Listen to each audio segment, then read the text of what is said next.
This is Red Eyes Radio. My name is Henrik Palmgren, and it is good to have you with us. A warm welcome to all our regular listeners, and of course to everyone who's tuning in for the first time. We are coming to you from Gothenburg in Sweden. You can follow us on a regular basis worldwide through our website, redicecreations.com. On our website, you'll find frequently updated news on our some of the things that we consider to be important and interesting. We welcome your tips, feedback, and alerts as well, of course. On our site, you'll also find radio interviews, webcasts, films, and other video material.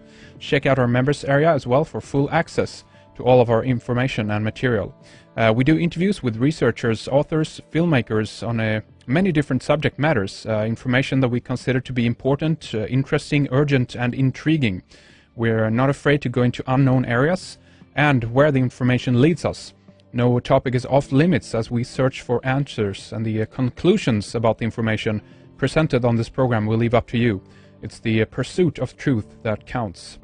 We have Twitter feeds with our latest news, YouTube channels, RSS feeds, and also, of course, sign up for our new free newsletter as well, so you can follow us at your convenience and find out what's new on the website. Okay, and today we have Dr. David M. Jacobs with us on the line. He is an associate professor of history at Temple University in Philadelphia, specializing in 20th century American history and culture. He's a former director of the American Studies program. He's been a UFO researcher for about 45 years. In 1973, he completed his doctoral dissertation in field of intellectual history at the University of Wisconsin-Madison on the controversy over unidentified flying objects in America. And this was only the second PhD degree granted involving a UFO-related theme. He's written and delivered many articles, papers, and addresses on the subject of UFOs and abductions. He's been a consultant to the major UFO organizations. Since 1977, he has offered the country's only regular curriculum university course on UFOs and abductions, called UFOs in American Society. And Dr. Jacobs delivered the first paper to a scientific organization about the abduction phenomena. This was at Cornell University back in 1989. He participated in the first session on UFOs at the History of Science Society, Washington, D.C. back in 1992. Since the early 80s, he's been specializing in the UFO abduction phenomenon. He has conducted nearly 1,000 hypnotic regressions with over 145 individuals. He has lectured widely on the subject, both internationally and at colleges and universities across the U.S. In 1991, Dr. Jacobs, together with Bud Hopkins, conducted the highly publicized Roper Organization poll of the abduction phenomena. This was actually the first scientifically random poll to ascertain the potential number of abductees in the U.S. The results of that influential survey was published in 1992, a booklet called The Unusual Personal Experiences. And Dr. Jacobs was an assistant editor for Time Life's best-selling The UFO Phenomenon, published in 1989. His second book was called Secret Life, First-Hand Accounts of UFO Abductions. That was published in 1992, and his third book, The Threat, was published in 1998. He's also written UFOs and Abductions, Challenging the Borders of Knowledge, Dr. Jacobs' first edited volume, published in 2000. And his current projects include books on the methodology of hypnosis for abductees and new developments in the hybrid integration program. And this is an area that is really, really interesting that we'll go into in more detail here later in the program. I want to mention his website, of course, ufoabduction.com. Go there for more information about his titles and about the work that Dr. David is doing. But with that, welcome to Red Eyes Radio, and thank you so much for joining us, David. Well, thank you for having me, Henrik. I appreciate it. It's really good to have you here, and very long bio, obviously, and as we mentioned here at the introduction, you've been researching UFOs for about 45 years, so you have a lot of information, obviously, that you've gathered during this point, and a lot of interesting things to talk about and go into here today. But one thing that would be interesting to hear right here at the beginning, maybe you can spend a little bit of time on this, just tell us how you first got involved in this, or how did you get your how did this catch your attention, so to speak, and why did you decide to take this up into a university level and curriculum and so forth?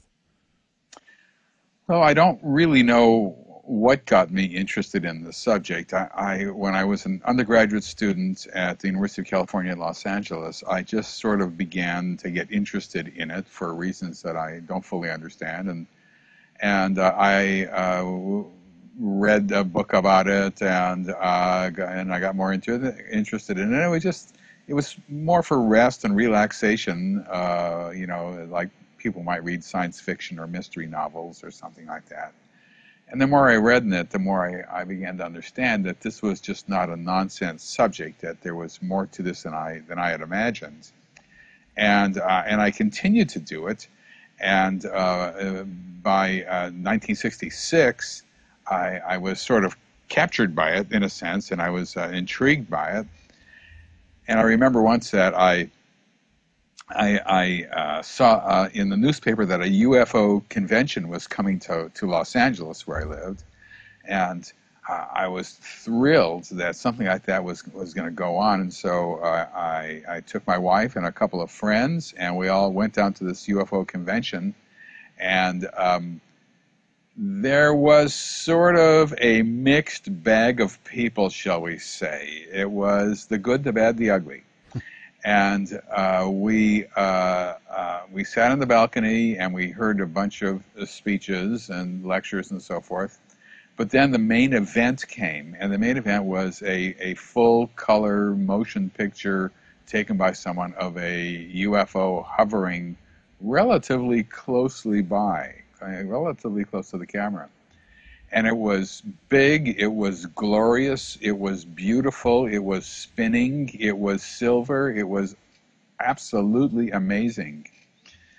And if you squinted your eyes, if you closed your eyelids enough, you could avoid seeing the string it was hanging from. And that was extremely embarrassing. Because I brought friends with us.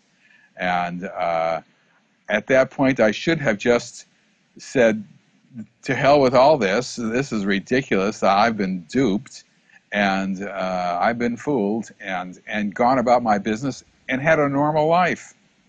But in fact, I said, well, okay, so it was a fake, so I'll move ahead. And I continued to do reading and research in it. By the time I went to graduate school in August of 1966, I determined that I was going to read every single word ever written about the subject of UFOs.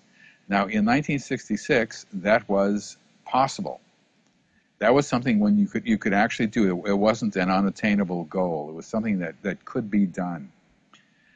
It can't be done now. Now it is impossible. But in those days, it was possible. Just too much out there these days, right? Yeah, it's overwhelming. Yeah. It's thousands and thousands of books, and it's overwhelming. So, but in those days, I started doing it, and so I started reading everything I could. And in the meantime, I was doing my own graduate work in history, and I wrote a master's thesis on the reception of Freudian ideas into the American psychological and psychiatric community between 1909 and 1929. And then I started working on my doctoral dissertation, which was on the image of women in very early motion picture history, pre-1915. And I did about 6 months worth of research in that, and all the while, I'm going home and reading stuff about flying saucers. And finally, I couldn't stand it anymore, so I went to the chairman of my